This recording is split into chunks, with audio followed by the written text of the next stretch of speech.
पर्वतराज हिमालय की पुत्री पार्वती के स्वरूप में साक्षात शैलपुत्री की पूजा देवी के मंडपों में पहले नवरात्र के दिन होती है।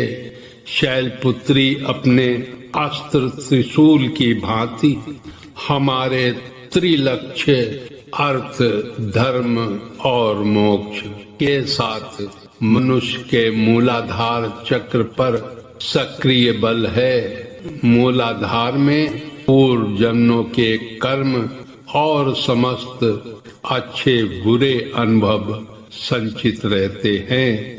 यह चक्र कर्म सिद्धांत के अनुसार यह चक्र प्राणी का प्रारब्ध निर्धारित करता है, जो अनुत्रिक के आधार में स्थित तंत्र और योग की साधना की चक्र व्यवस्था का प्रथम चक्र है। यही चक्र पशु और मनुष्य के बीच में लकीर खींचता है। यह मानव के अचेतन मन से जुड़ा है। इस चक्र का सांकेतिक प्रतीक 4 दल का कमल अंतःकरण यानी मन, बुद्धि, चित्त और अहंकार घोतक है।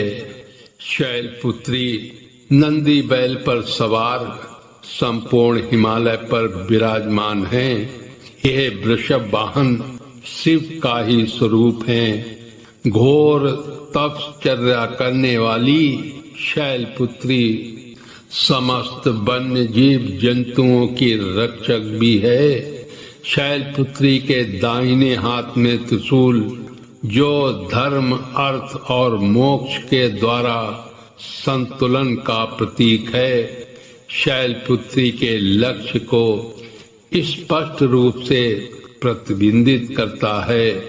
बाएं हाथ में सुशोभित कमल पुष्प कीचड़ यानी स्थूल जगत में रहकर उससे परे रहने का संकेत देता है। मनुष्य में प्रभु की अपार शक्ति समाहित है और शैलपुत्री उसका व्यक्त संकेत है। देह में ये शक्ति इस चक्र के आवरण में अपनी सक्रिय भूमिका का निर्वहन कर रही है। कभी प्रजापति दक्ष की कन्या सती के रूप में प्रकट शैलपुत्री मूलाधार मस्तिष्क से होते हुए सीधे ब्रह्मांड का प्रथम संपर्क सूत्र है। यदि देह में शैलपुत्री को जगा लिया जाए तो संपूर्ण सृष्टि को नियंत्रित करने वाली शक्ति शनैः शनैः देह में प्रकट होने लगती है। फलस्वरूप व्यक्ति विराट ऊर्जा में समाकर मानव से महामानव के रूप में तब्दील हो जाता है। शैलपुत्री की सक्रियता से मन और मस्तिष्क का विकास होने लगता है। अंतर मन में उमंग और आनंद व्याप्त हो जाता है। इनका जागरण न होने से मनुष्य विषय वासनाओं में लिप्त होकर सुस्त स्वार्थी होकर थका थका सा दिखाई देता है।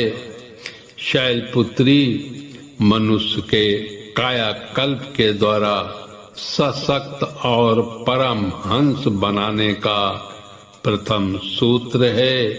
स्वयं में ध्यान भजन के द्वारा इनकी तलाश देह में काम को संतुलित करके बाहर से चट्टान की शक्ति प्रदान करती है, मानसिक स्थिरता देती है।